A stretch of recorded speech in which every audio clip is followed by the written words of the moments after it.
ध्यान रखो दोस्तों, जिस प्रकार आपके यहाँ गैस एजेंसी का कोई भी कनेक्शन हो, चाहे इंडियन ऑयल का हो, चाहे एचपी का हो, चाहे भारत का हो, हमेशा जो चूल्हे और सिलेंडर के बीच में रबड़ लगती है, इसको आप हमेशा कंपनी का ही पाइप लगवाना चाहिए, क्योंकि इस पाइप की गारंटी रहती है लगभग 5 साल। इसलिए कंपनी का पाइप लगवाओ। इस पाइप को लगवाने से ना कभी चूहा काटते हैं, ना आप आरी से काट सकते हो। बहुत मजबूती के साथ पाइप होता है, और इस पाइप की हमेशा गारंटी समथिंग 5 साल की होती है। जैसे ये पाइप हमारे हाथ में है, ये पाइप आपका 2022 का बना हुआ है, ठीक है, और इस पाइप की गारंटी 2027 तक है। ये लिखिए 2027।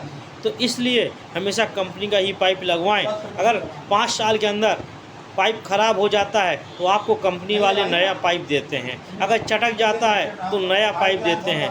बस पाइप को लगाते समय हमेशा रेगुलेटर और रबड़, रेगुलेटर को और पाइप को जब आपस में लगाते हैं तो इसमें कोई चिकनाई वाली चीज़ नहीं लगाना है। इस पाइप को लगाते समय आप डायरेक्ट रेगुलेटर को लगाइएगा, और रेगुलेटर लगाने के बाद में जब रेगुलेटर को पाइप में लगाते हैं तो इस तरीके लगाते हैं, सूखा लगाते हैं। इसमें कोई चिकनी वाली चीज़ नहीं लगाना है, क्योंकि अगर आप इस रेगुलेटर को इस तरीके फंसाते चले जा रहे हो, जब आप फंसा दोगे पूरा, तो इसके बाद में ये कभी खींचेगा नहीं। अगर आप इसमें कोई चिकनी वाली चीज़ लगाओगे तो कहीं आपको रिपीट लगाने की ज़रूरत पड़ेगी, या तो फिर आपको इसमें चिकनाई वाली चीज़ लगा दोगे तो ये अपने आप इस तरीके खिंच जाएगा। इसको ये चिकनाई वाली चीज़ नहीं लगाना अपन को, ये हमें आपको डायरेक्ट इसको इस तरीके घुमा के ही चढ़ाना है, क्योंकि जिस तरीके पूरा पाइप ग्रिप में जिस तरीके फंस जाएगा तो फिर ये रबड़ खींच नहीं सकती है। जैसे ये हमने आप चढ़ा दिया, ये आपको दिखा रहे हैं ना, ये चढ़ा दिया है डायरेक्ट। अभी आप खींचना चाहो तो इसको खींच नहीं सकते हैं, इसलिए कंपनी का पाइप ही लगाओ, सावधान रहो और सतर्क रहो।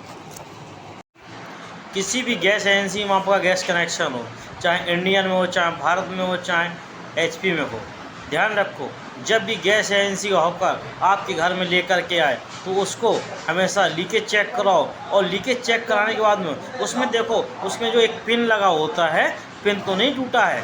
अगर पिन टूटा होता है तो कंपनी में 265 रुपये जमा होते हैं। इसलिए सावधानी पूर्वक ही सिलेंडर को लीजिए।